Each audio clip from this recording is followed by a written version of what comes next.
Assalamualaikum warahmatullahi wabarakatuh. Apa kabar Bapak Ibu guru yang hebat?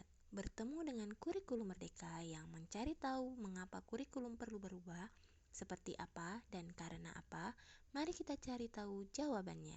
Saya akan membersamai Bapak Ibu guru yang hebat untuk menemukan jawabannya. Sebelum melangkah lebih jauh tentang kurikulum merdeka, kita akan bertanya, apa itu kurikulum? Kurikulum merupakan panduan pembelajaran pada satuan pendidikan di mana dapat dimaknai sebagai titik awal sampai titik akhir dari pengalaman belajar peserta didik. Kurikulum itu kompleks dan multidimensi, diibaratkan sebagai jantung pendidikan.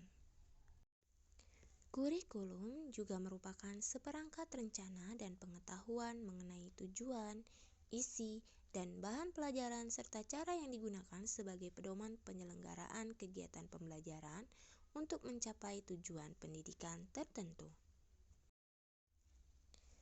Ada 4 komponen kurikulum, yaitu tujuan, isi atau konten, strategi, dan evaluasi.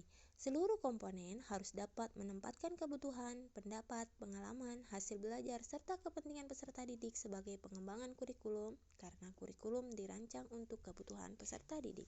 Mengapa kurikulum perlu berubah? Kurikulum harus selalu berubah agar sesuai dengan perkembangan zaman. Apalagi masa sekarang ini, ilmu pengetahuan teknologi informasi telah berkembang dan pembelajaran akan membosankan tanpa adanya perubahan.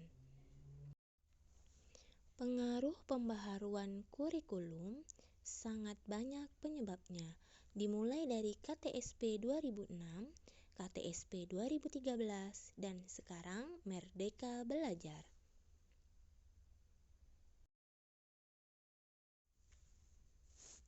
Tiga alasan mengapa kurikulum berubah. Yang pertama, agar relevan dengan perkembangan zaman. Yang kedua, agar dapat memenuhi kebutuhan belajar siswa.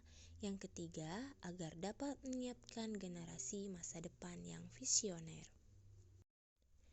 Selain tiga alasan kenapa adanya perubahan kurikulum, terdapat isu kekinian. Yang pertama, perubahan iklim global, teknologi digital, transformasi budaya, dan industri multinasional. Selanjutnya, ada 3 pilar pendidikan. Yang pertama, orang tua, sekolah, dan masyarakat.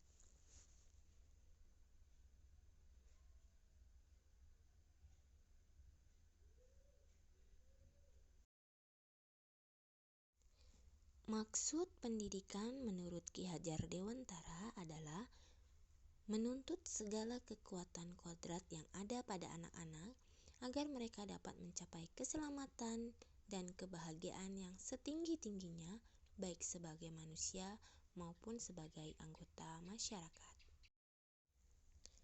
Demi menuntun kodrat murid-murid kita, pembelajaran termasuk kurikulum yang kita selenggarakan dengan kebutuhan mereka. Sebagai guru, kita harus belajar terus mengikuti dan memahami tren kehidupan murid kita. Ada beberapa pertimbangan dalam merancang kurikulum. Yang pertama, kebutuhan.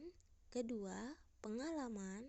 Ketiga, kepentingan. Keempat, pendapat. Dan yang terakhir, hasil belajar. Selanjutnya, transformasi pembelajaran berfokus pada pengembangan karakter berdasarkan nilai-nilai Pancasila untuk mewujudkan profil pelajar Pancasila.